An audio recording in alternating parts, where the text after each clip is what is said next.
La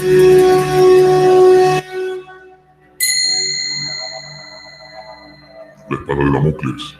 Conduce Pablo Veloso.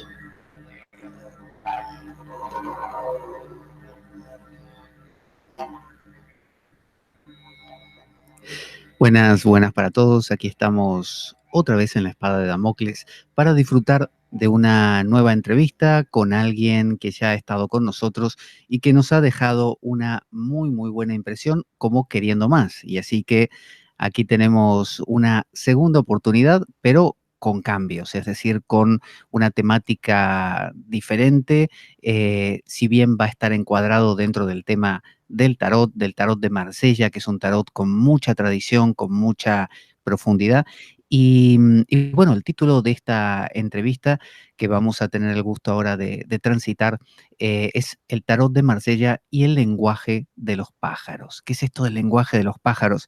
Bueno, con quien voy a charlar ahora me pidió, y ahora vamos a anunciar quién es, aunque ya quizá lo anticipan, me pidió que leyera un cuento a modo de introducción. Este es un cuento de los hermanos Grimm, los famosos hermanos Grimm, y dice así, se llama La serpiente blanca.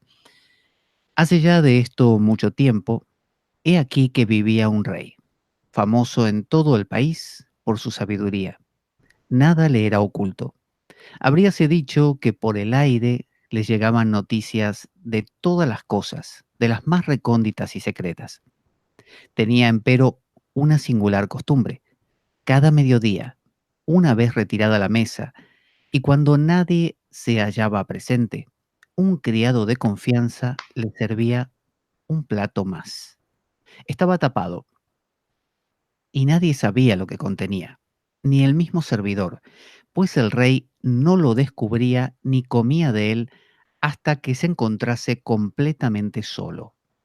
Las cosas siguieron así durante mucho tiempo, cuando un día picóle al criado una curiosidad irresistible y se llevó la fuente a su habitación. Cerrado que hubo la puerta con todo cuidado, levantó la tapadera y vio que en la bandeja había una serpiente blanca. No pudo reprimir el antojo de probarla. Cortó un pedacito y se lo llevó a la boca. Apenas lo hubo tocado con la lengua, oyó un extraño susurro de melódicas voces que venía de la ventana. Al acercarse y prestar oído, observó que eran gorriones que hablaban entre sí, contándose 1000 cosas que vieran en campos y bosques. Al comer aquel pedacito de serpiente, había recibido el don de entender el lenguaje de los pájaros. Este es el cuento de los hermanos Grimm, con quien Óscar de Valle, con quien tendremos nuevamente el gusto de charlar. Óscar me había dicho que lo leyésemos a modo de introducción para este tema tan apasionante que nos va a presentar. ¿Cómo estás, Óscar? Pablo, encantado de estar otra vez contigo y con los damoclianos. Dicen que las ocasiones improvisadas son las mejores, ¿no? A ver si esta vez se cumple.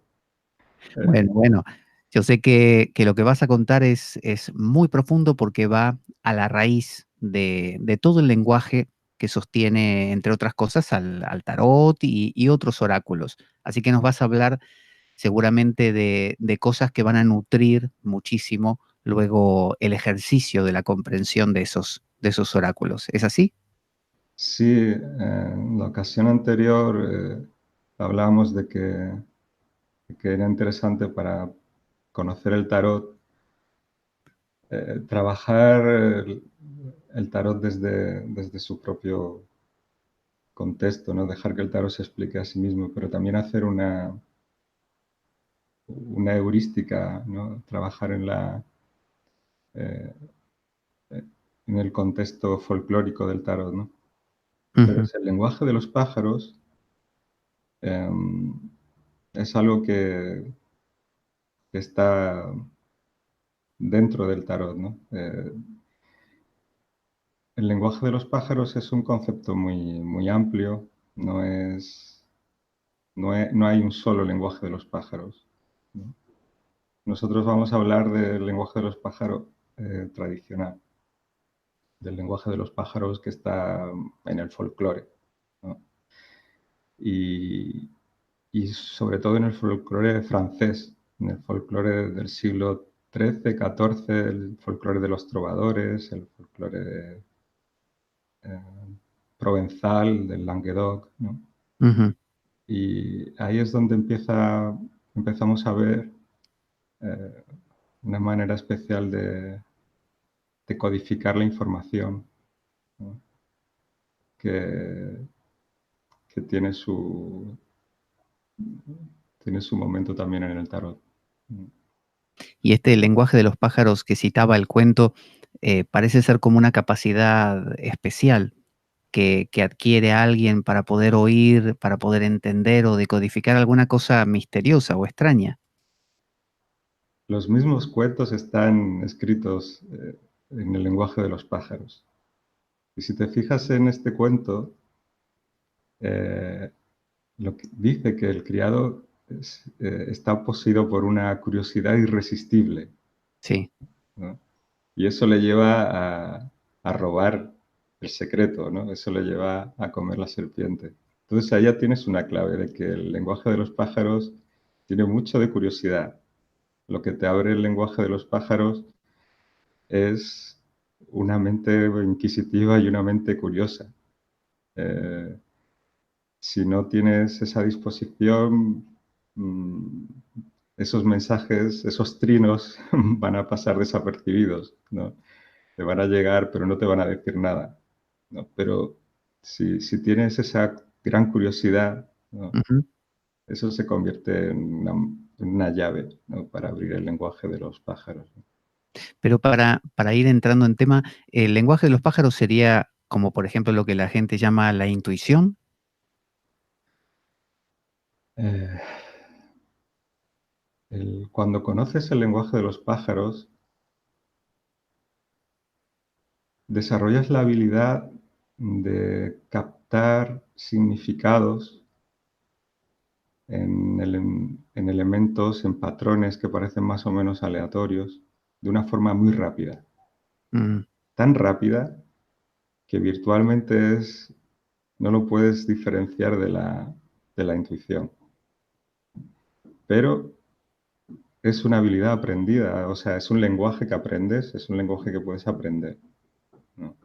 Ujú. Eh, en la tradición nos dice que Adán, la tradición talmúdica, que Adán hablaba el lenguaje de los pájaros, que fue la primera lengua, y eso le permitió entender a la serpiente, ¿no? Claro, claro.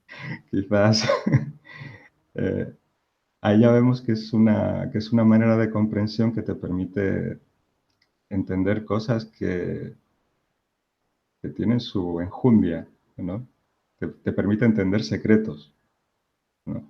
Los primeros cristianos, por ejemplo, de los primeros siglos, siglo I sobre todo y II, decían que había un lenguaje de los ángeles. Supongo que se referían a lo mismo, y que quien tenía el grado de sutileza necesaria, de profundidad meditativa o contemplativa o mística, era capaz de oír ese lenguaje.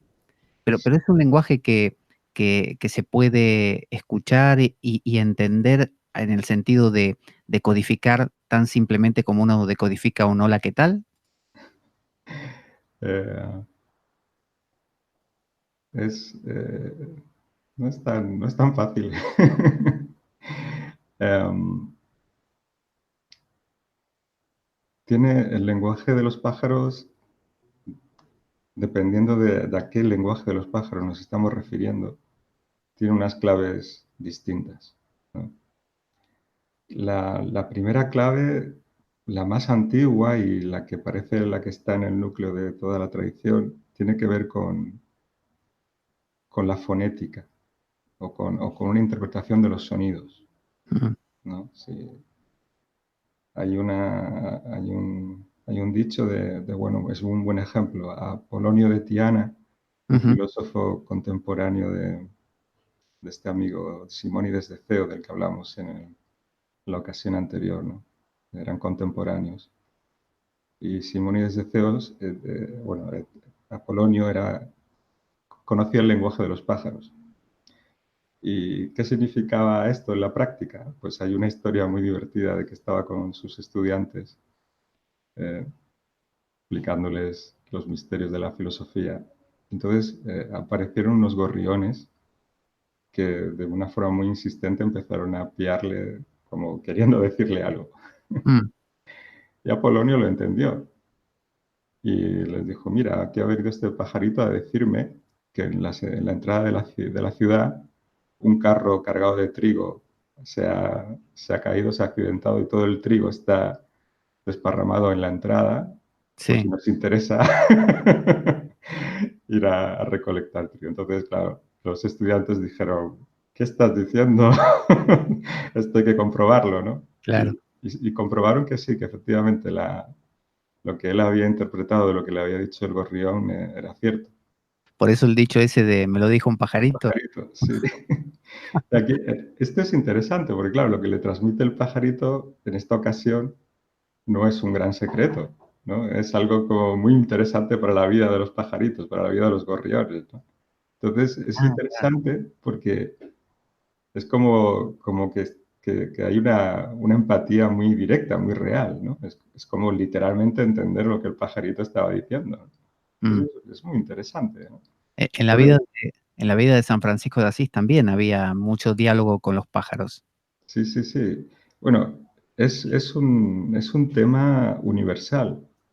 Es muy importante en nuestra tradición occidental precristiana, pero el lenguaje de los pájaros es un tema importante en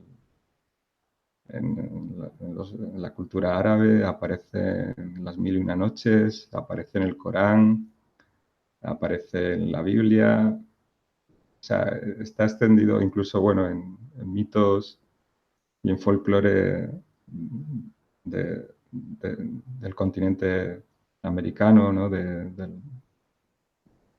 En todo el mundo. En algún momento el tema de entender a los pájaros Mm. aparece, ¿no? Y ¿Y por es qué labor del chamán, labor del hombre sabio, labor del adivino también, ¿no?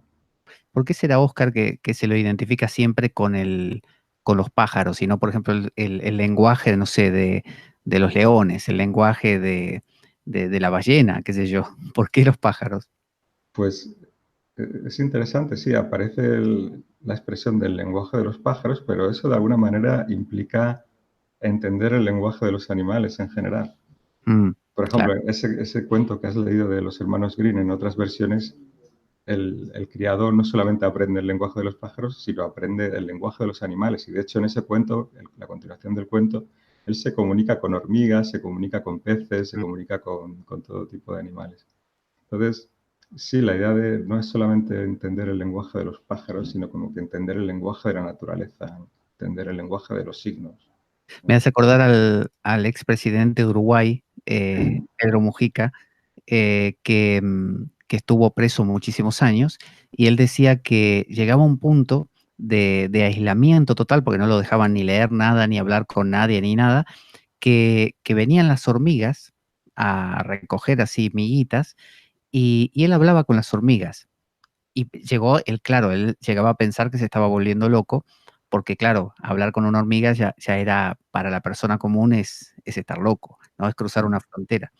Pero este lenguaje, entonces, es un lenguaje, que, ¿por qué razón consideras que está vinculado, por ejemplo, al tarot de Marsella? Bueno, volviendo al tema de las hormigas, Salomón hablaba, según aparece en el Corán, hay un momento en el que Salomón pues dice que él recibe sabiduría de los pájaros porque ha sido un don divino y también tiene una conversación con hormigas, ¿no? Ajá.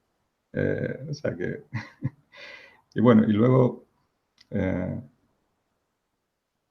para entender un poco exactamente cómo se relaciona el lenguaje de los pájaros con el tarot, pues bueno, mm, todas las tradiciones que tienen, que tienen un elemento simbólico importante, por ejemplo la alquimia, ¿no?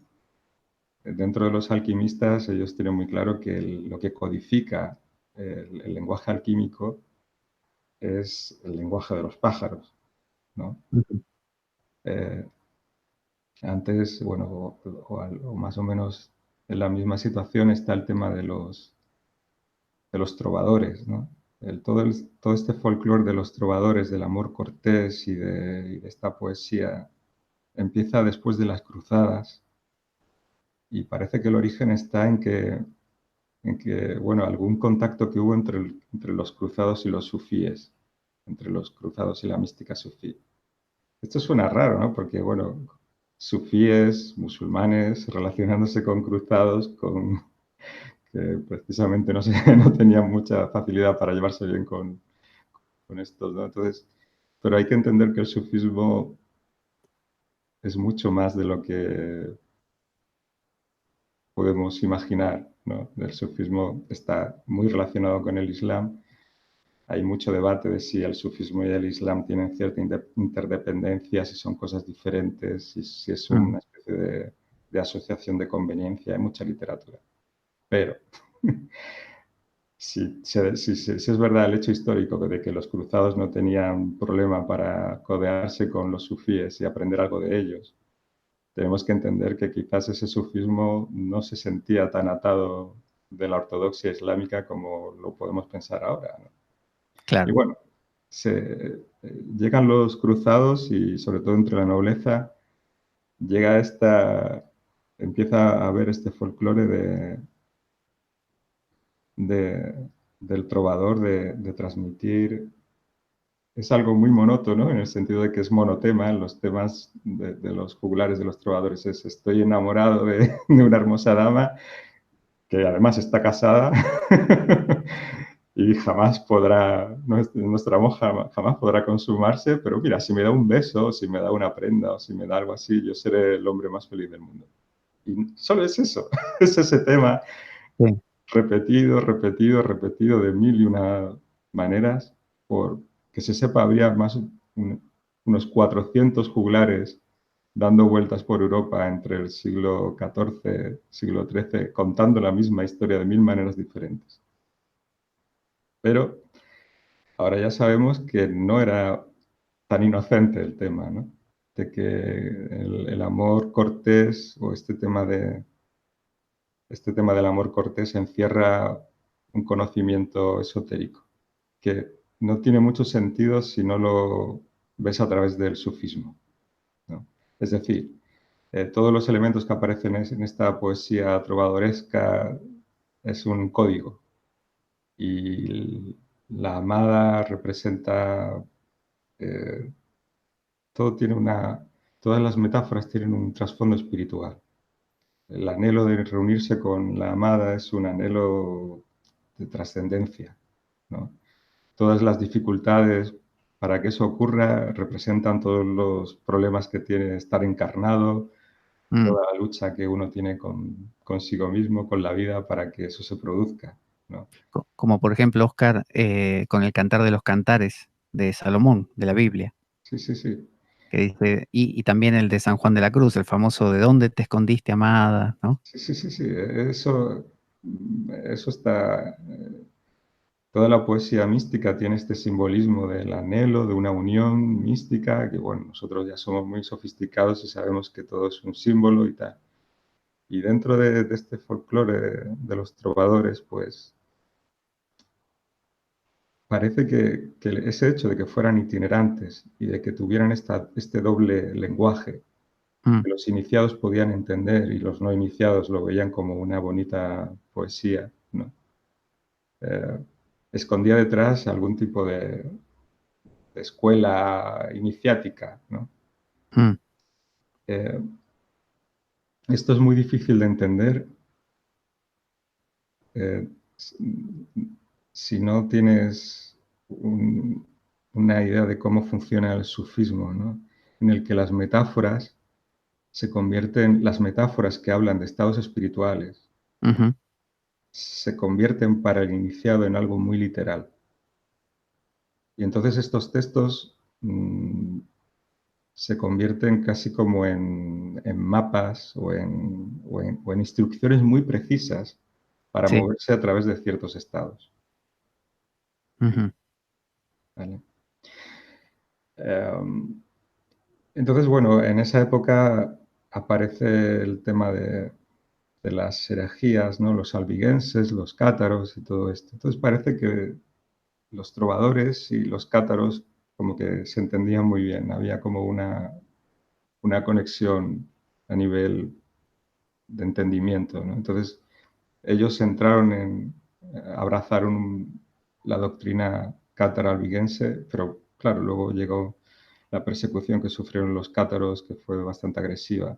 Entonces otra vez tuvieron que volver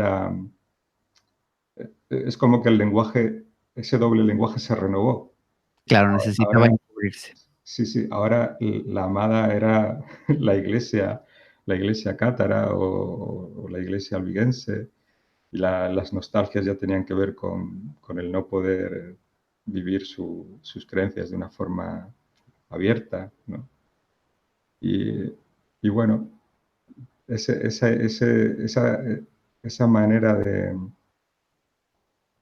de dar una doble información no era solamente a través de las metáforas, sino que era también a nivel de los juegos de palabras que el francés, para quien lo conozca un poco, sobre todo para los españoles, el francés es súper complicado de aprender, porque tiene una fonética muy especial. Sí, Es una fonética que, que es perfecta para crear un lenguaje de dobles sentidos, de- de homofonías, ¿no? sí. De palabras que suenan igual, pero tienen un significado totalmente diferente. Ujú.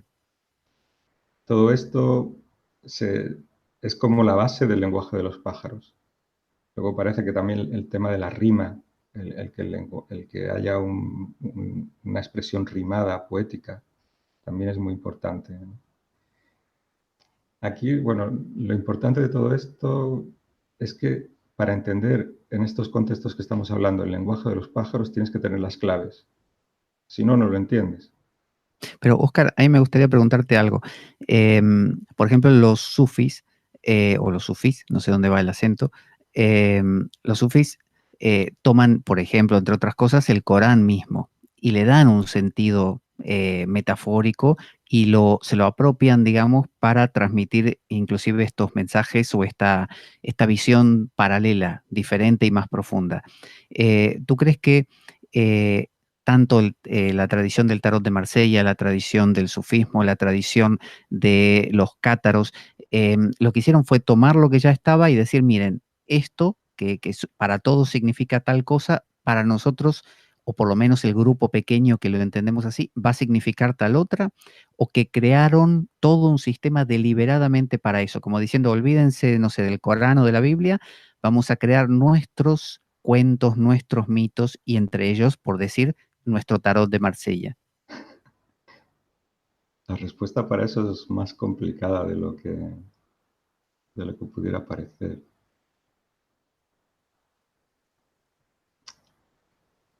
O sea, nosotros, por ejemplo, ahora, nosotros podemos saber que ciertas metáforas en ciertos poemas o en ciertas historias significa tal cosa, Sí.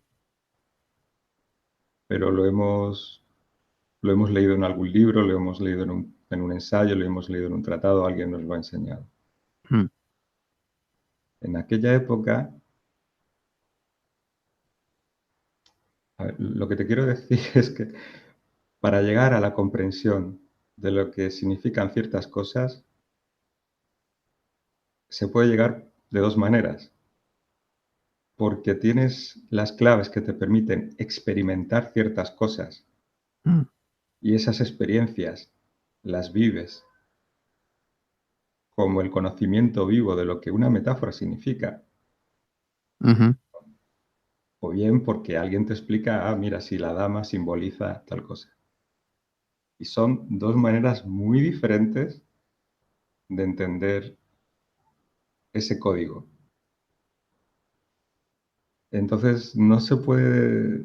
El lenguaje de los pájaros tiene esa cosa de que es un lenguaje que es directo, en el sentido de que no hay un proceso intelectual, pero necesitas una clave, y esa clave no es un conocimiento verbal, Esa Mm. clave es otro tipo de clave, que tiene que ver con la capacidad de vivir ciertas experiencias o la posibilidad de vivir ciertas experiencias que se te transmite por medio de una práctica determinada. O sea, en definitiva, es una tradición. Cuando tú vives de acuerdo a esa tradición y adquieres, digamos, el hábito en el sentido de habitar esa nueva manera de vivir, accedes por tu misma conducta, empiezas a ver eso. Es una tradición con mayúsculas y es muy difícil de entender porque es o una comprensión directa de ciertas claves a través de, Mm, o porque alguien te dice, esto significa esto, esto, lo otro, que en realidad cuando alguien te da un significado literal, cuando tienes la... es otra cosa totalmente diferente, ¿no? mm. Eh, entonces, bueno, nosotros tenemos que dejar esa parte iniciática de la experiencia directa por ahora, porque la dejamos aparcada, pero tenemos que seguir con esas codificaciones que sí conocemos, ¿no? Con esa manera de trabajar la ambigüedad, de trabajar los juegos de palabras, de trabajar ciertas metáforas, que de ver como una cosa significa otra.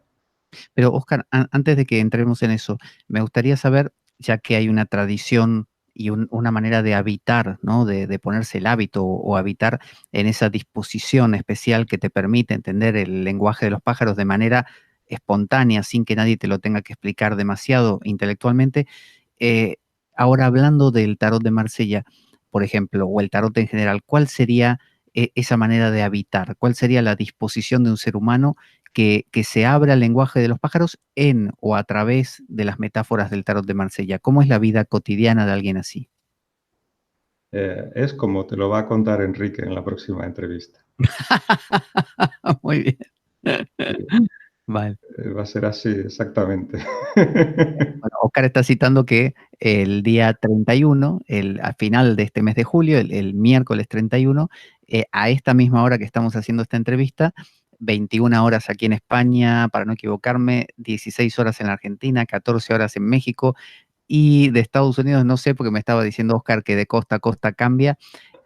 Vamos a estar hablando por segunda vez, con Enrique Enríquez, que es alguien que, bueno, ha hecho una profundización muy grande, una investigación y lo sigue haciendo, y en ese sentido es como un puntero, un pionero en abrir estos nuevos campos, y va a presentar unas ideas en relación al lenguaje de los pájaros. De hecho, así se va a titular la entrevista, unas ideas realmente muy, muy profundas.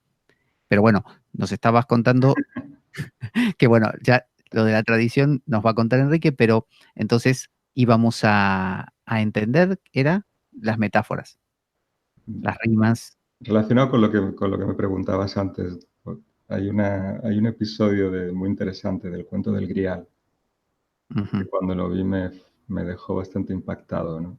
Bueno, el cuento de Grial es la historia del Parsifal, de Perceval, que con la corte del rey Arturo. Es muy interesante. En el comienzo de la historia del cuento del Grial, se dice que la madre de Parsifal detesta el canto de los pájaros. De una forma explícita se dice así, ¿no? Entonces ahí ya nos está dando una clave según el lenguaje de los pájaros, ¿no? claro. Y la madre de Parsifal tenía la inquietud de que tenía que mantener a su hijo protegido del mundo exterior y lo tenía encerrado en el bosque sin contacto con el exterior. Y entonces cuando Parsifal se encuentra con los caballeros que eh, van buscando a alguien, no me acuerdo, cuando ve a los caballeros por primera vez como si hubiera extraterrestres y dice, mamá, me voy, ¿no? Mm, Pero aquí es curioso, aquí la madre le está impidiendo entender el lenguaje de los pájaros a Parsifal. Bueno, y hay un episodio cuando ya Parsifal es un caballero, hay un episodio fascinante, ¿no? Eh, Está nevando, está en el campo, está nevando y está cerca de la corte del rey Arturo. Y entonces hay un pato que va volando, ¿no? Y el pato es atacado por un águila. ujú. El pato está herido, pero sigue volando y el pato derrama, el pato o la oca, creo, un ánade, derrama 3 gotas de sangre que caen cerca de Parzival en la nieve. Entonces, tenemos esta imagen de 3 gotas de sangre en la superficie blanca de la nieve, ¿no? Parsifal ve las gotas de sangre y entra en un trance. Esto está explicado en el cuento de una manera preciosa. Ve las gotas de sangre y eso le recuerda, le evoca al rostro de su amada, de la dama de la que está enamorado. Y queda como fijado, ¿no?, en ese trance, recreando el recuerdo de su amada, ¿no? Entonces aparece un caballero de la corte del rey Arturo, ¿no?, diciendo: tú, ¿qué haces ahí pasmado? Y él no hace caso, ¿no? Él está como en trance mirando las gotas de sangre. Entonces, claro, se lo toma muy mal el otro caballero, bueno, esto merece un duelo, Ujú. y se enfrasca en un duelo. Parsifal, muy cabreado, sale de su trance, vence al caballero sin ningún tipo de dificultad y vuelve a mirar las gotas de sangre. Otra vez aparece otro caballero diciendo: oye, pero este personaje de qué va, ¿no? Tú no puedes tratar así a un caballero, otro reto, ¿no? Y otra vez, él muy fastidiado sale del trance y dice: bueno, vale, tengo que resolver este tema, lo ventila rápidamente y otra vez vuelve a mirar las gotas de sangre. Y otra vez entra en ese trance. Y esto ocurre como 3 o 4 veces, ¿no? Ujú. Bueno, es curioso porque luego, investigando sobre el tema, vi en un libro de cetrería muy antiguo que las aves rapaces, los halcones o las aves de cetrería que están entrenadas para atacar ánades, para atacar ocas o patos, tienen un nombre muy concreto y se llaman agüeros, Ujú. ¿no? Y lo curioso es que ese trance que experimenta Parsifal, mirando tres gotas de sangre, es como que le habilita para combatir a esos caballeros sin demasiada dificultad, ¿no? Toda esa escena, ahí hay una codificación de estados de conciencia, del simbolismo de los pájaros, luego, el tema de las 3 gotas de sangre es un símbolo recurrente que aparece en los cuentos de los hermanos Grimm, aparece en varios cuentos. O sea, hay una codificación ahí muy profunda, ¿no? Sí, sí, sí. Pero tú crees, volviendo a lo que te preguntaba antes, que esa codificación que la vemos también en la Biblia, la vemos en los cuentos populares también de los hermanos Grimm, de Andersen, lo vemos en coplas inclusive, que se van pasando de padres a hijos.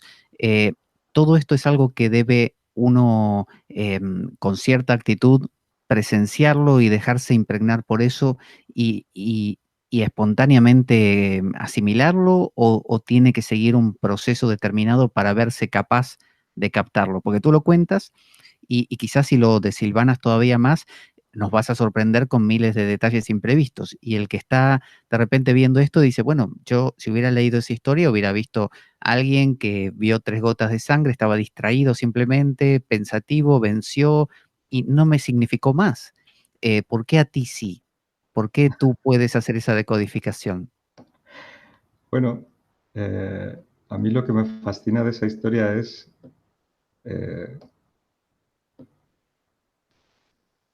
el hecho en sí de que 3 gotas de sangre evocan algo. O sea, ¿qué puede haber más abstracto que 3 gotas de sangre en una superficie blanca?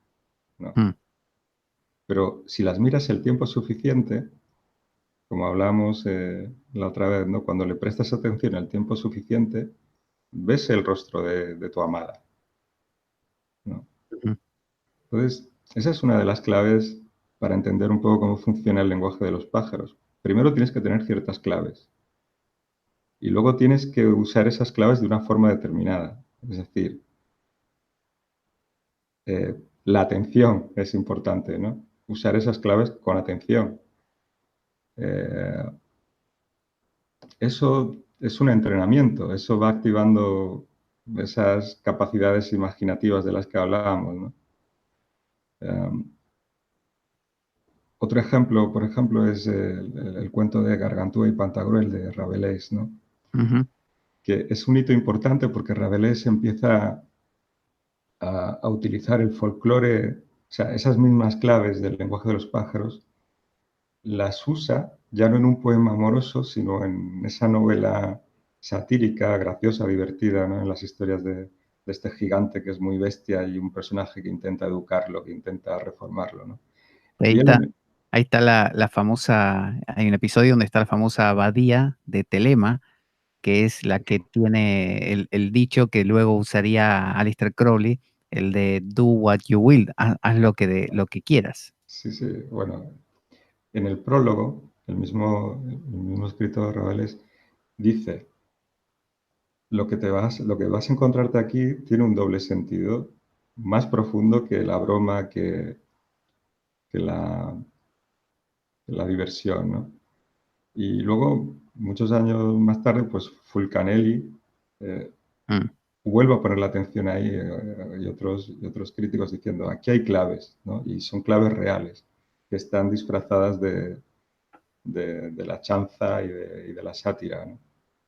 Eh, luego sigue evolucionando el tema en el sentido de que ya se ve claro que uno puede codificar muchos diferentes tipos de información de diferentes maneras, pero otra vez necesitas las claves.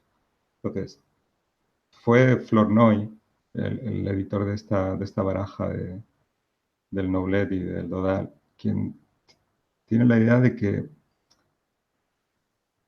que hay esa ambigüedad verbal se puede aplicar a la imagen y, y la imagen puede codificar de la misma manera que las palabras pueden codificar ese doble sentido.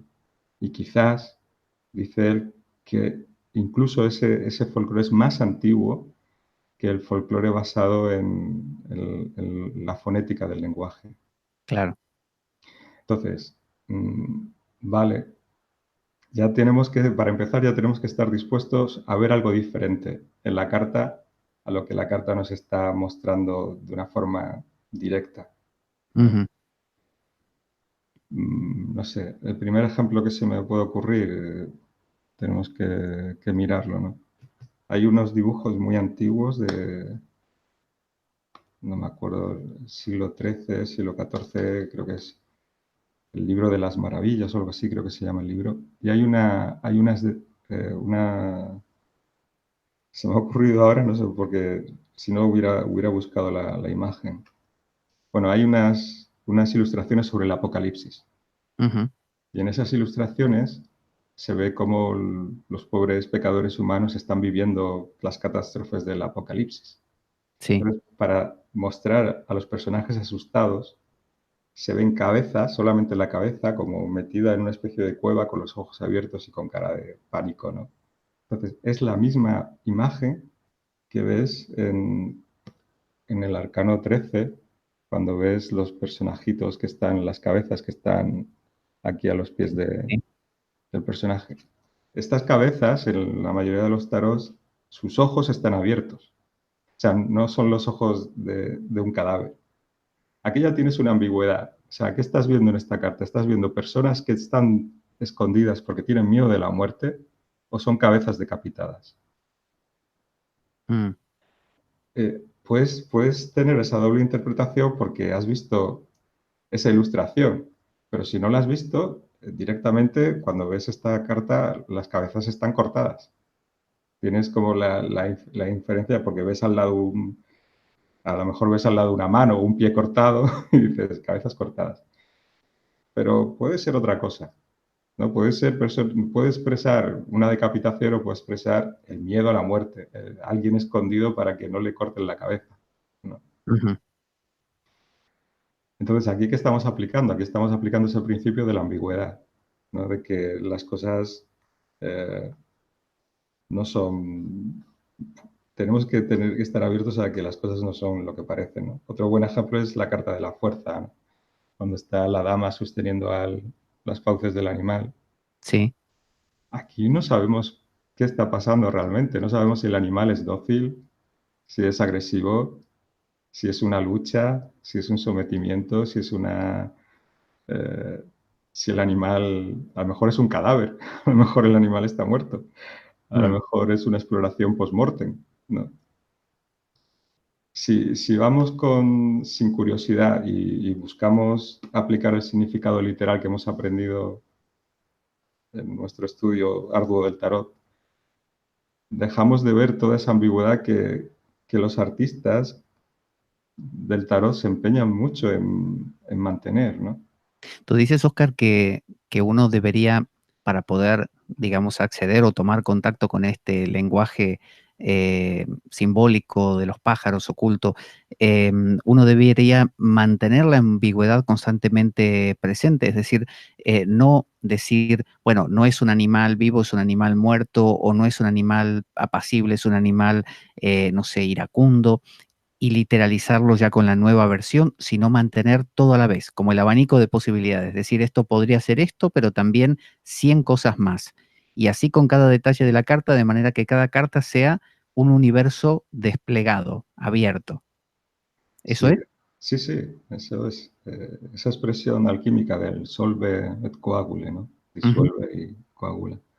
Se aplica muy bien al lenguaje de los pájaros porque disolvemos algo literal, ¿no?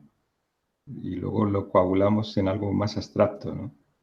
Entonces, cuando miramos la imagen, tenemos que disolver el significado literal que queremos proyectar sobre la imagen. Y luego lo coagulamos en uno de los múltiples Claro. significados que puede tener la imagen, ¿no? Pero ahí hay una cosa, tú citabas la historia del Grial y el famoso rey pescador, ¿no? Que es el que está herido en el cuento del Grial y es el Mm. que busca a toda costa que lo sanen, y el que lo tiene que sanar es ese personaje que va a aparecer, que se pretende que es Parsifal y finalmente lo es. Comienza su herida, esa herida que no sana, por haber comido, creo que era un trozo de pescado que encontró por ahí mientras estaba cazando o pescando, y estaba como muy caliente y se quemó, y al quemarse eso produjo una herida que no sanaba. Como diciendo que quien no está preparado para contactar con algo mucho más profundo de lo que le da realmente su capacidad, queda mortalmente herido, queda dañado, queda afectado.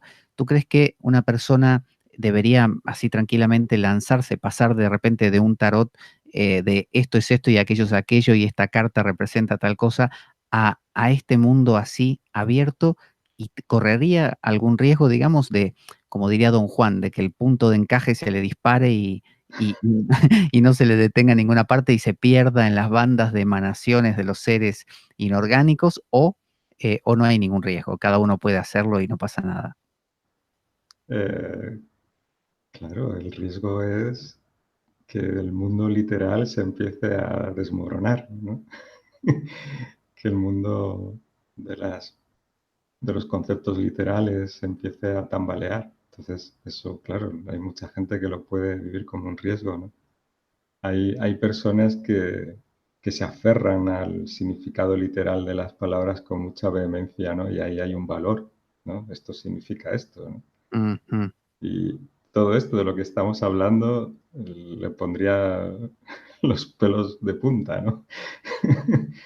Entonces, Porque tendría implicancias para la vida cotidiana de esa persona, ¿no es cierto? Luego, claro, a ver, estamos hablando aquí de hasta dónde llega la madriguera de conejos, ¿no? De Alicia en el País de las Maravillas, ¿no? mm, Eh,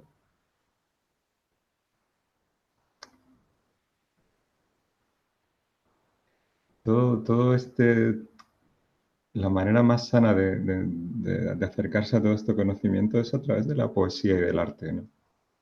O sea, estamos recuperando una dimensión poética de la vida, ¿no? mm. Entonces, mientras nos mantengamos ahí, ¿no? Y no nos quitemos la nariz de payaso y no nos tomemos a nosotros de forma literal, porque ese es el tema, ¿no? O sea, si tú empiezas a experimentar con esta forma, con esta percepción ambigua y ese mismo mecanismo lo literalizas, ¿no? Mm. Y lo asumes como algo que se tiene que tomar en serio. Ahí ya estás empezando a andar un camino peligroso, ¿no? Y Oscar, ¿podríamos hacerlo con algunas cartas? para mostrar así como a modo de ejemplo cómo sería aplicar este lenguaje ambiguo, metafórico, simbólico en algo tan cotidiano como decir, no sé, voy a conseguir trabajo. Claro, porque esa es la gran pregunta, porque si uno dice, bueno, estoy acostumbrado al significado de las cartas y que si esta significa esto, y ahora me lanzo a una especie de abismo, ¿cómo respondo cosas cotidianas? Más allá de conseguir un trabajo, se trata de cómo resuelvo mis problemas diarios, cómo me posiciono ante algo, si todo es ambiguo. Entonces, ¿cómo sería con las cartas? Tú puedes responder cualquier cosa con las cartas. Puedes responderlas con cualquier tipo de preguntas con una respuesta perfectamente ambigua y poética y abstracta. No hay ningún problema en eso. Ahí el problema está en cómo la persona que está esperando una respuesta determinada recibe ese mensaje. Y ahí sí Pero se...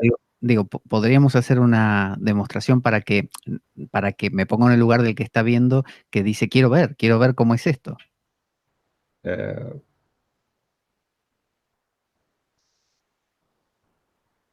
todo depende, es que claro, el contexto es tan importante, ¿no? O sea, el hecho de que una persona te pregunte algo muy concreto y tú le transmitas algo que suena al gorgojeo de un pájaro, por poner Mm. un ejemplo, o a un poema del siglo XIII o del siglo XIV, y la persona lo vea como una respuesta súper concreta, pues es que todo depende del contexto, depende de la situación. No sé, eh, por ejemplo, mira, te voy a mostrar dos cartas que, que entre ellas tienen una relación muy especial y ahí podemos ver un ejemplo Bien, bien. de si alguien me dice, me preguntas, ¿cómo va a salir el proyecto que tengo entre manos? He puesto mucho empeño, ¿no? Y aparece esta carta, la estrella. Mm.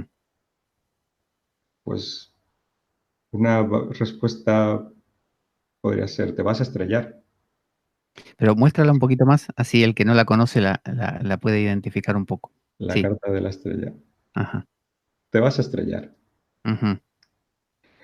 Y, y bueno, ¿en qué me baso? Me baso simplemente en la homofonía de estrella y estrellarse, ¿no? Claro, claro. Y luego, si quieres más argumentos, pues aquí tienes a este personaje que está con la rodilla hincada en la tierra y el contenido de los jarros cae. Es como alguien que pierde el pie y cae y lo que estaba manteniendo en las jarras se derrama. ¿Quieres más argumentos? Pues miramos la carta de la templanza. Vamos a decir, Oscar, que el significado que se le suele atribuir a la estrella, de parte de los tarotistas habituales, es al revés, es de luz, de guía, de cosas que se abren. Aquí Oscar está planteando justamente lo diametralmente opuesto. Sí, porque me lo ha dicho un pajarito, Exacto, sí, sí, bien. ¿no? Aquí tienes la carta de la templanza, que, bueno, si la ponemos aquí ya vemos una correlación, ¿no? Aquí tenemos el ángel de la templanza que está controlando la situación perfectamente, Ujú. controla lo que tiene entre manos perfectamente. Y aquí algo ocurre, ¿no? Aquí es como un fracaso, ¿no? Es como lo que estamos intentando mantener y perdemos el control y aquí estamos de pie y aquí caemos contra el suelo, ¿no? De A, a- hecho, a mí, a mí me aparece a la derecha de la pantalla la templanza. No sé si la quisiste poner de ahí. sí, bueno, me hago un lío con el reflejo el efecto espejo Ah, vale, vale, vale. eh, pero bueno, es un ejemplo, ¿no? Mm, y eso vale con el resto de las cartas y con las combinatorias que pueden surgir, ¿no? Ahora, ¿eso significa que cada vez que veo la carta de la estrella voy a ver a alguien estrellándose? No, ni mucho menos. No estoy... todo lo que puedo decir sobre un arcano es una sugerencia y no es un significado que pretenda ser literal de ninguna manera. Porque no se limita solamente a la combinación de cartas que te aparece, sino también a la pregunta que te haga la persona, a cómo te la hace, a qué cómo responde si estás, como en tu caso, que muchas veces haces lecturas en una tetería, de repente, si pasó justo a alguien, si al camarero se le cayó una cosa, todo eso debe contribuir. Son pajaritos, me imagino, que van cantando, trinando y cambian la interpretación de esa carta, ¿no? Sí, totalmente. Pues si te sale la estrella y se estrella el camarero, te ratifica. Sí, sí, sí, a veces ocurre ese efecto sincrónico, esa magia, ¿no? De que un acontecimiento que está ocurriendo alrededor, pues, es pertinente para la lectura, ¿no? De Ujú. eso Enrique te puede también hablar, ¿no? Eh, Eso es lo que respecta a las imágenes, ¿no? Pero luego también podemos ver ese folclore, pues, en la denominación de las láminas, ¿no? Eh, y ¿Cómo, el- cómo y el- sería eso? hay un tema interesante que yo no lo he visto referido por ningún autor, ¿no? Y es los números, los numerales romanos que aparecen en las cartas, arriba, ¿no? En el cajetín de arriba. Cuando, cuando se leen exprimiendo el poco francés que sé, ¿no? Cuando los lees de una forma literal, pues también tienen su sugerencia, ¿no? Por ejemplo, volviendo al arcano 13, al arcano de- de la muerte, Que el nobleta ahí le pone el nombre, noble pero le pone el nombre, sí. que Y es normalmente está sin curioso nombre. porque es de los más antiguos, es de 1650. Entonces, aquí el numeral es la X y 3 I's, ¿no? Entonces, Ujú. si lo lees, ¿no? Es como el sonido de la guadaña, ¿no? Es casi la onomatopeya de la guadaña cortando, ¿no? La carta de... Hay un ejemplo que me gusta mucho, ¿no? Que es el del mago, el bateleur. El bateleur, que es la primera carta del Sí, tarot. sí. Entonces, el numeral uno en francés es on, pero si lo vemos como la primera carta es le première. Le première es una expresión que todavía se usa cuando alguien hace un estreno, cuando un artista Sí, sí, sí. es la premiere de un evento, de un espectáculo. Entonces ya sabemos que este mago está de estreno. Este Mm. mago es su primera actuación, es la premiere del mago, ¿no? Eh,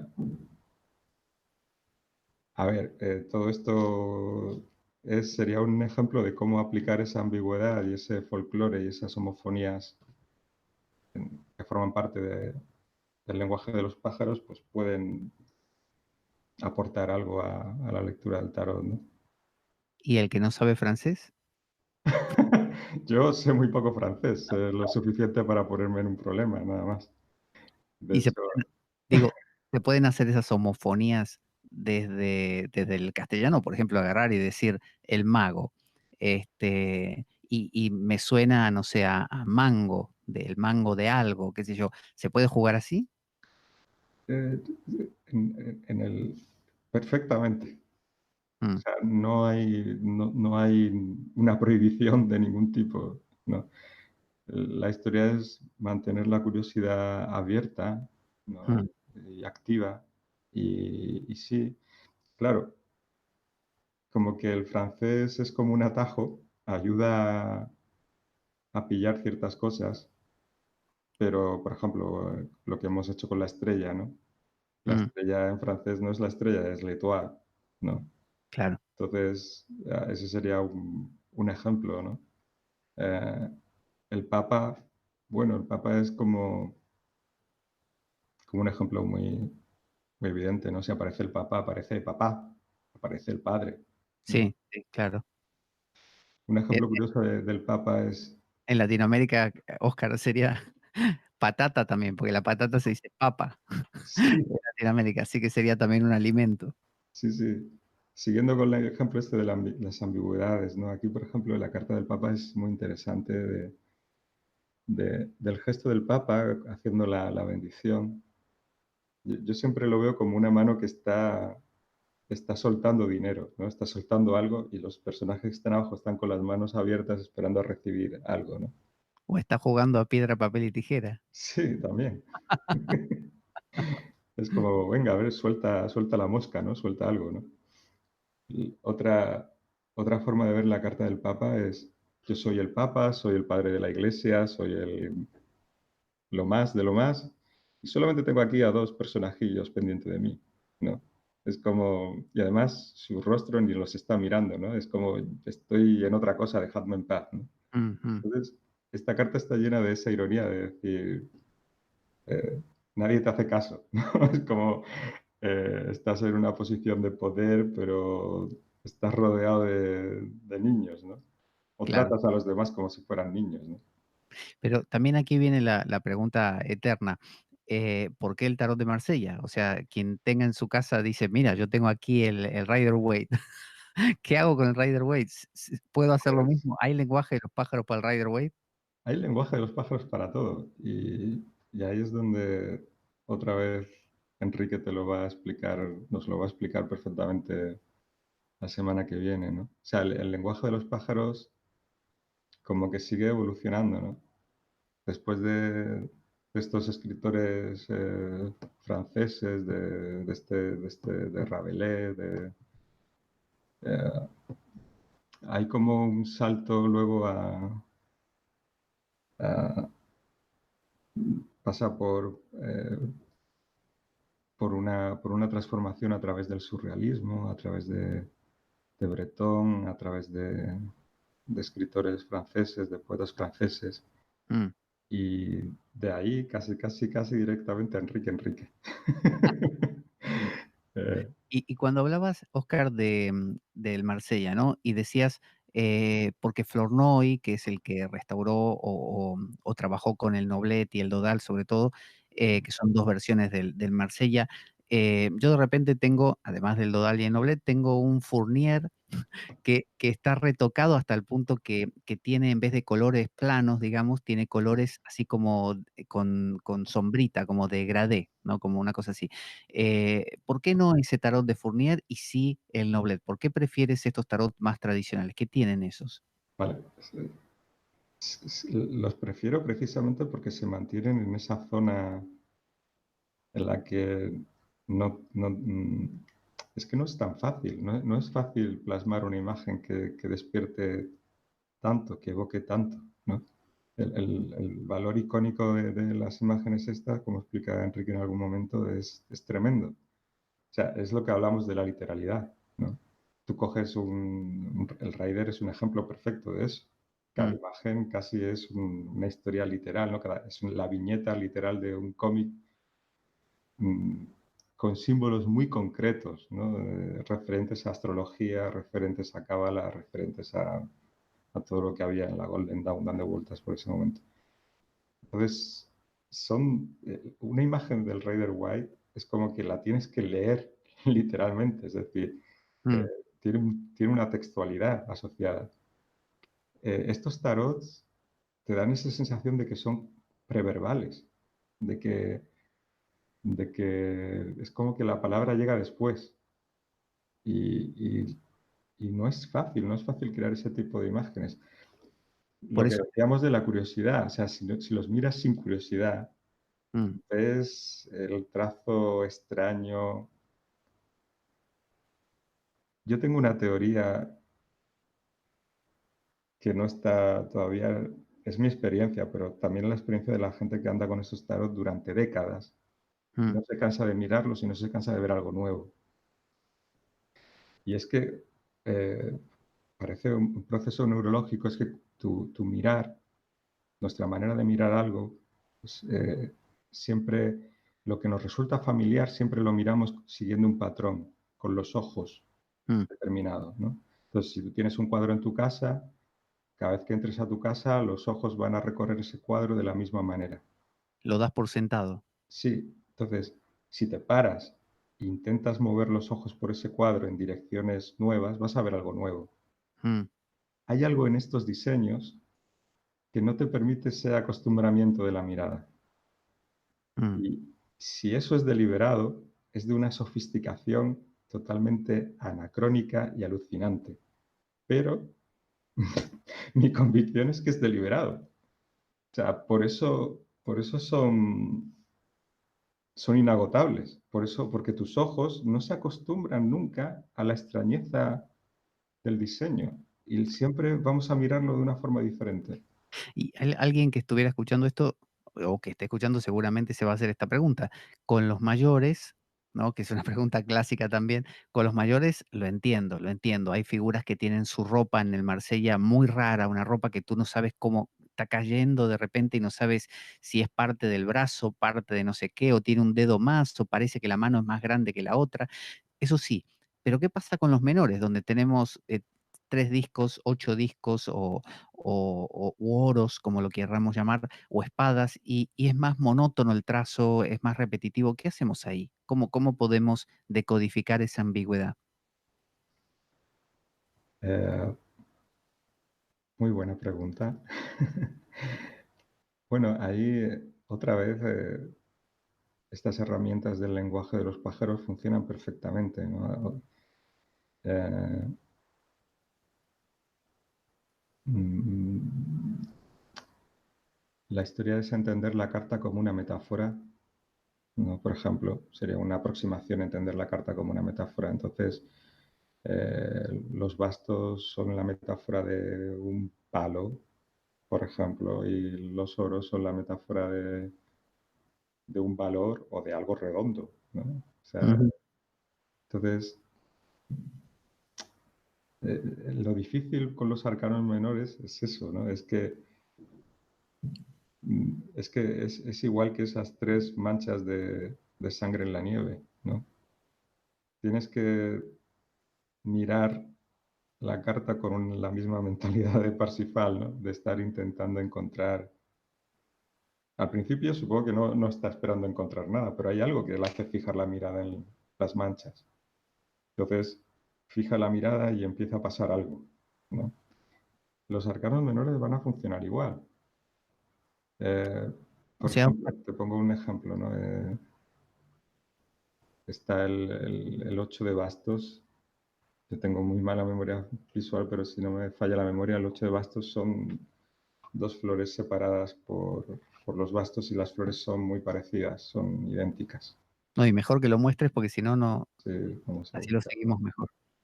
El 8 de bastos es el motivo en el que aparecen 2 flores, pero las 2 flores son muy similares, muy parecidas. Yo recuerdo en una consulta, eh, una señora me... Sí, aquí está.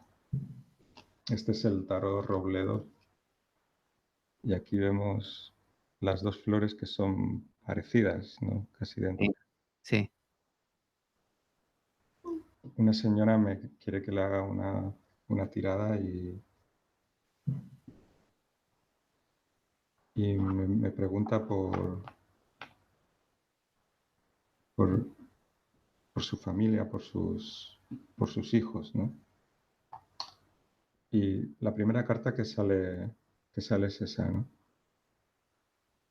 Y veo las 2 flores iguales y digo, 2 flores iguales, 2 hermanos iguales. Y me dice, son gemelos, son hermanos gemelos, Ujú. ¿no?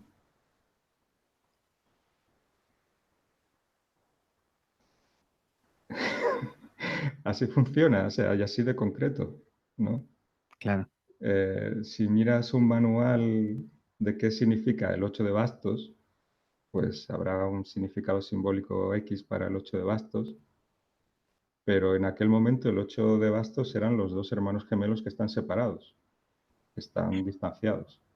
Claro, lo que pasa que, cuando tú abordas una lectura de esa manera, el nivel, digamos, de adrenalina, por así decir, o de imprevisibilidad, de incertidumbre es grandísimo, comparado con la persona que se aprendió los significados y ve el 7 de bastos y dice, no sé, como en el Rider-Waite, un conflicto, que tienes que enfrentar y que estás en una posición, viste que en el 7 de bastos el personaje está sobre una montaña enfrentando a los demás, bueno, un desafío que tienes. Listo, es como me pregunta tal cosa, sale tal carta, esta es la respuesta. Te deja tranquilo y a la persona también es más simple, es todo como más a gusto, ¿no? Lo haces y te quedaste tranquilo. Tú estás proponiendo un lanzarte, digamos, sin red y lanzarte y si hay algo que te ataje abajo, mejor y si no, te estrellas, ¿no es cierto? O Porque tú sea, no sabes qué vas a decir. esa metáfora es súper acertada, sí, es un salto al vacío. Y, y es una expresión común entre los locos que estamos aquí manejando este lenguaje, esa expresión, esa metáfora es recurrente. O sea, un día Se vive así, se vive como un salto al vacío, como un salto de fe Mm, y, y bueno, es una aventura, cada tirada es una aventura. por eso digo, te puedes comer el pescado como el rey y quemarte. Es curioso que pongas el ejemplo del rey, porque el rey es pescador. O sea, Sí. fíjate, comió el pescado, le sentó mal, pero aún así Parsifal se lo encuentra pescando en un lago, porque Ujú. dice que lo único que le reconforta, que le alivia, es pescar. Es pescar, es verdad, sí. Entonces, es como que lo mismo que te hiere, en algún momento también te puede reconfortar, ¿no? Ujú. Mm. Sí, es misterioso, pero desde luego ahí hay un espacio para esas sincronías, para esos momentos mágicos que de otra manera no se producirían, ¿no? Y tú cuando haces lecturas, porque Oscar hace lecturas en Málaga, donde vive, bueno, en teterías, ¿no es cierto? Sí, habitualmente estoy en dos teterías que son locales donde la gente va a pasar un rato largo charlando y a tomar té. Y bueno, hay dos aquí en Málaga que son muy conocidas, la tetería Kinjeti y la tetería El Harén, que llevan más de 15 años funcionando, 19 años, 18, 19 años. Y ahí estoy en esos lugares echando el tarot de vez en cuando, sí. Muy bien, hay que poner una matería ahora. Sí, sí, sí, mala idea. Y si hacemos una homofonía, diríamos que es Lemat, ¿no? Sí, sí, sí, sí, sí, Una materia, el loco. Y también enseñas este abordaje del lenguaje de los pájaros, o este abordaje particular que tú presentas, lo enseñas, entiendo, de manera online, a través de estas vías de Internet. Sí, sin ningún problema. Hay, claro, el lenguaje de los pájaros o utilizar el lenguaje de los pájaros en relación con el tarot es entrenar un mindset, ¿no? Una forma de Claro. pensar determinada, ¿no? Entonces, sí, nos esforzamos en transmitir esa visión, ¿no? Ujú. Y, y bueno, no significa que lo puedes añadir a tus recursos para leer el oráculo de tu preferencia, ¿no? No es algo que se ciña solamente al tarot, ¿no? Es algo que se expande más allá del tarot, ¿no? Ujú. Y en eso, eh, cuando hables con Enrique verás que no tiene límites, ¿no? Es un movimiento que no tiene límites. Y Oscar, si alguien quiere tomar contacto contigo, ¿cómo lo hace? Mi página web, taroteate.com, ahí están eh, los links para contactarme, mi teléfono, mi email, y esa sería la manera más sencilla, taroteate.com. Genial, genial. Así todos andamos por ahí trinando. Sí, sí. ¿Quieres, Oscar, que miremos un poco el chat? Venga, Yo sí, vamos a ver si yo Enrique se anima esta vez a preguntar algo. voy a compartir la pantalla, así lo puedo mostrar al chat y todos lo vemos. A ver. Ahí. Aquí de los que se hayan animado a preguntar, que son algunos ahí, si quieres seleccionar algunas preguntas e ir contestando. Aquí Micaela Bonis me parece que entendió que hacías lecturas respondiendo preguntas online, en la entrevista misma. Sí, le hemos contestado por anticipado. La carta de la estrella a lo mejor iba por ella. Bueno, Micaela, Sí.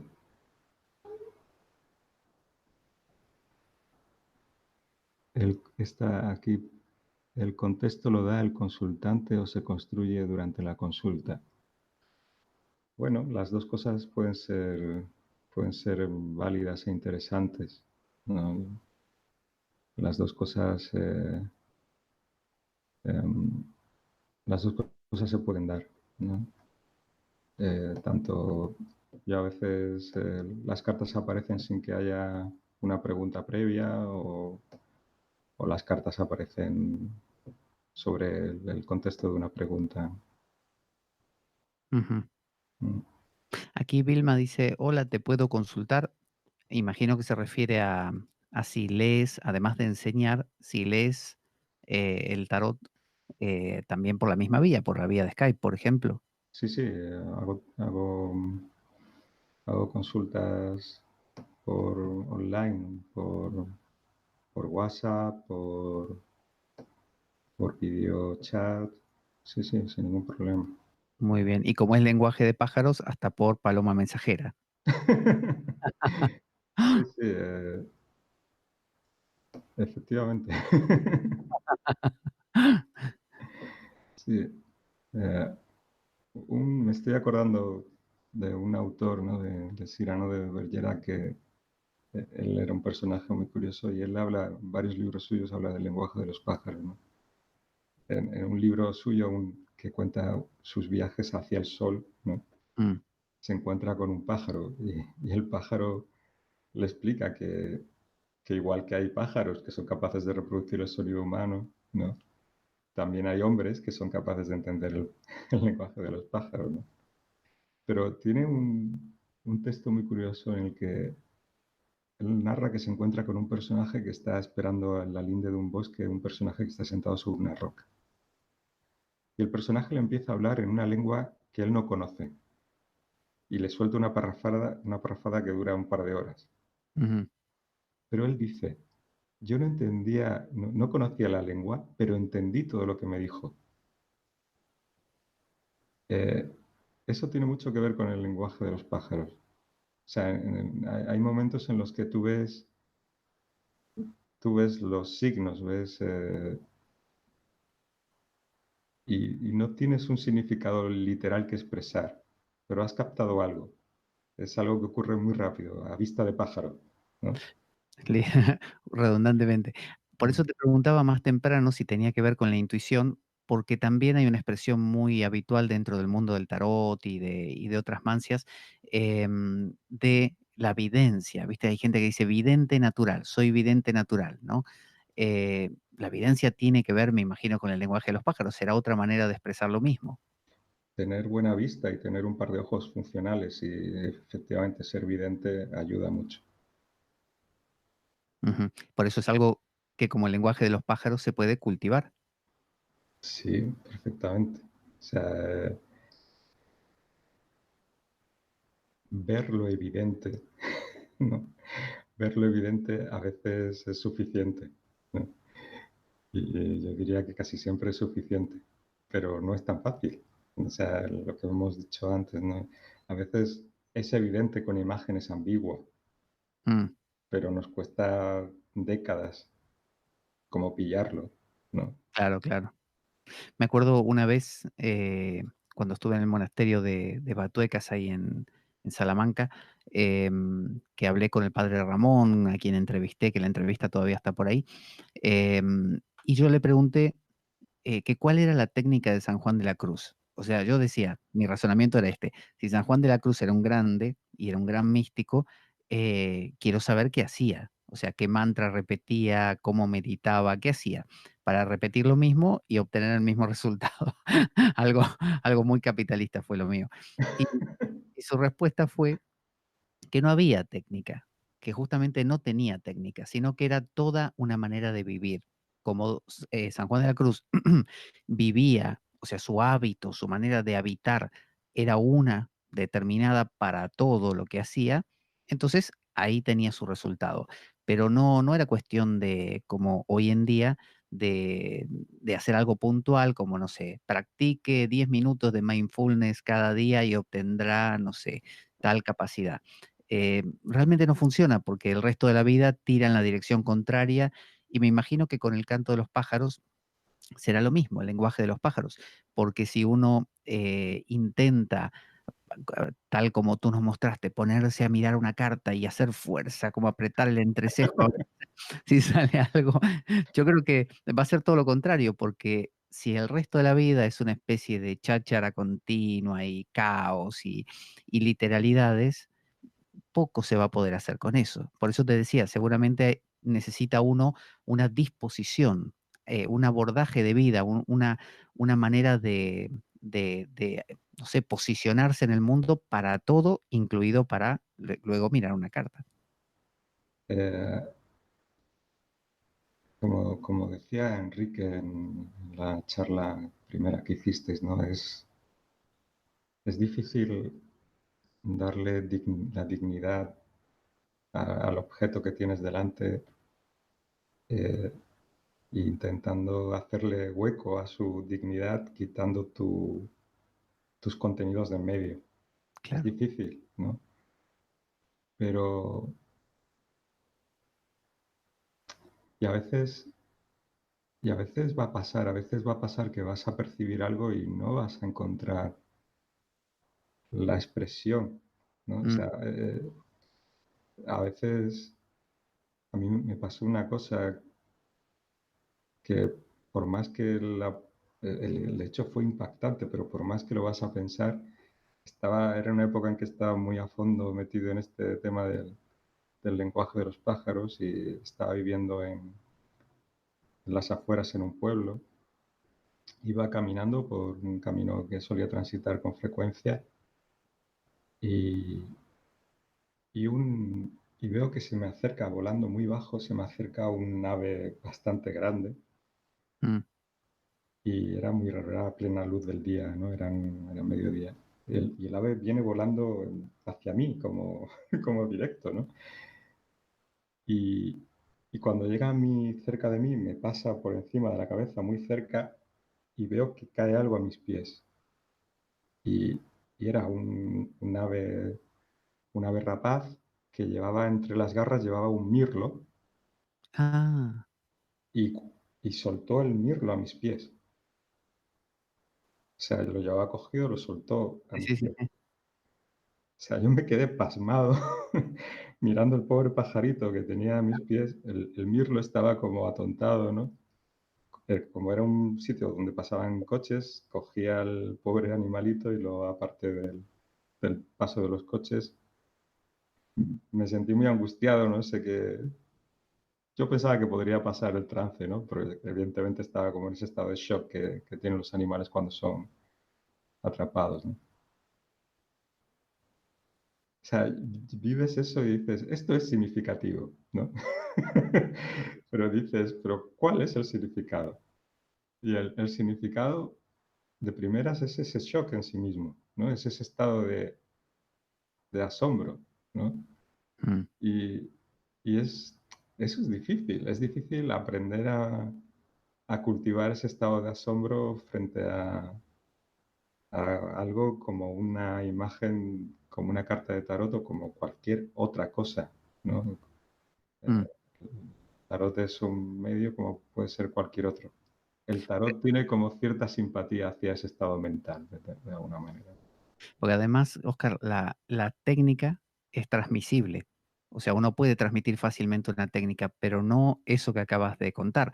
Es decir, cuando uno tiene esas impresiones, como lo de la estrella, estrellarse, como no hay una técnica de si pasa esto, haz tal cosa, ¿no? O si se presenta tal cosa, significa tal otra. Eso es una técnica, es fácil. Es como sumar, restar. En este caso es más ambiguo. Quizá por eso tampoco también no es tan popular. No todo el mundo entiende el lenguaje de los pájaros Mm. y, y bueno, sí, ahí estás tocando, estás ya preparando el umbral del encuentro con Enrique, ¿no? En el sentido de que las cosas se ponen... detrás del lenguaje de los pájaros hay un secreto. No se me ocurre otra forma mejor de expresarlo, ¿no? Hay un secreto. Muy Ese bien. secreto tiene que ver con la percepción y tiene que ver con la atención, con la consciencia y con la manera de relacionarte con la realidad, si quieres. Ujú. Y, y ese es un terreno complicado y solamente me fío de Enrique para navegar por, por esos lares. Entonces vamos como tú dices, a preparar el terreno, a abonar el terreno para Enrique. Y si te parece bien, ya vamos cerrando nuestra entrevista. No sé si quieres agregar algo más y bueno, ya quedar pendiente para una siguiente ocasión donde cualquier tema vinculado a esto, bueno, o otro parecido que quieras presentar, tienes aquí el foro disponible. Mm. Bueno, solo me gustaría añadir para acabar que merece la pena eh, intentar entender el lenguaje de los pájaros, porque tienen cosas increíbles que decir y se abre otro mundo, se abre otro mundo. La manera más sencilla de explicarlo, bueno, más podría ser que el lenguaje poético se vuelve una realidad Mm. con todo lo que eso implica, ¿no? Sería un poco la manera que se me ocurre de sintetizarlo. Y gracias otra vez, Muy Pablo. bien. Espero. Ahora, muchas gracias a ti, Oscar. Les recuerdo que Oscar vive en Málaga y que ahí hace lecturas en persona en estas teterías que ha citado, que basta con visitarlas y ahí está el cartel de los días en que él está. Pero también quien quiera aprender, como ya dijimos, no hay una técnica del lenguaje de los pájaros, pero sí hay todo un abordaje que puede transmitirnos Oscar a través de estas vías que hoy tenemos como Skype y WhatsApp y demás. Para ello pueden contactarse con él en la página, recuérdanos de nuevo la página, Oscar. Taroteate.com. Eso, que nunca me la Aparece pongo. en el póster en el que hemos hecho para la entrevista, ya aparece la dirección. Ahí está. Muy bien, muy bien. Bueno, entonces ya nos despedimos. Hemos recorrido un poco la historia del lenguaje de los pájaros, bien de la mano de Oscar. Hemos conocido también cómo eso se refleja en una herramienta tan valiosa, innovadora, profunda, simbólica, como es el tarot de Marsella y especialmente estos tarot en sus versiones, no tanto las modernas, sino estas más antiguas, más fieles a una tradición que no sabemos exactamente cuál era la pretensión de estos creadores, pero que Oscar nos dice, yo creo que sí había ahí una sabiduría que plasmaron y que está contenida y que puede decodificarse. Así que bueno, imagino que ahora todos en casa estarán echando mano del primer tarot que encuentren en casa o si no, intentando mirar un cuadro que tengan colgado en la pared desde hace muchos años y ver qué trino pueden escuchar ahí. Y seguramente lo harán y mucho. Entonces, les recuerdo, este miércoles 31 de julio, ahora en unos días, el miércoles siguiente, final de julio ya, último día del mes, vamos a estar teniendo la entrevista con Enrique Enríquez, con quien ya hemos hablado hace cosa de unos 2 meses atrás, más o menos. Hemos tenido una entrevista muy interesante. Enrique Enríquez es un pionero en estos temas, él es artista, es poeta, también es un gran estudioso, sabe de muchos temas que tienen que ver con esta visión filosófica, psicológica, artística de la vida, y nos va a estar hablando justamente del lenguaje de los pájaros. Diferente abordaje al que nos presentó Oscar, lo va a hacer Enrique Enríquez desde un planteamiento que se sale del tarot, que no se queda recluido en el tarot.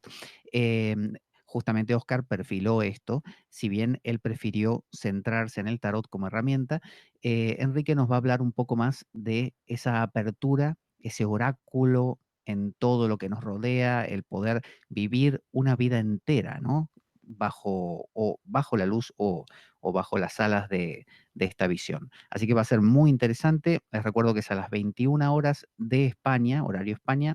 Para no equivocarme, lo voy a leer a las 16 horas del horario de Argentina, a las 14 horas del horario de México y de Estados Unidos, como ya dijimos, como varía de costa a costa, no estoy seguro, pero lo pueden calcular, es a las 21 horas de aquí de España. Así que los comprometo a todos, Enrique Enríquez, semana que viene. Gracias a los que participaron aquí en el chat, a PC, a Vilma, a ver si los veo, Ana Paula Grasso también, que es mi cuñada. También a Martinus, a Micaela y alguno más que está por ahí que no llego a mirar aquí en la pantalla. A Roxana también. Muchísimas gracias, Locarri también. Muchísimas gracias a todos los que participaron y los que van a ver este video y luego el audio subido a iBooks. Vamos a poner la cortina de despedida. Vamos a compartir la pantalla para que podamos ver el cartel de nuestro programa de hoy.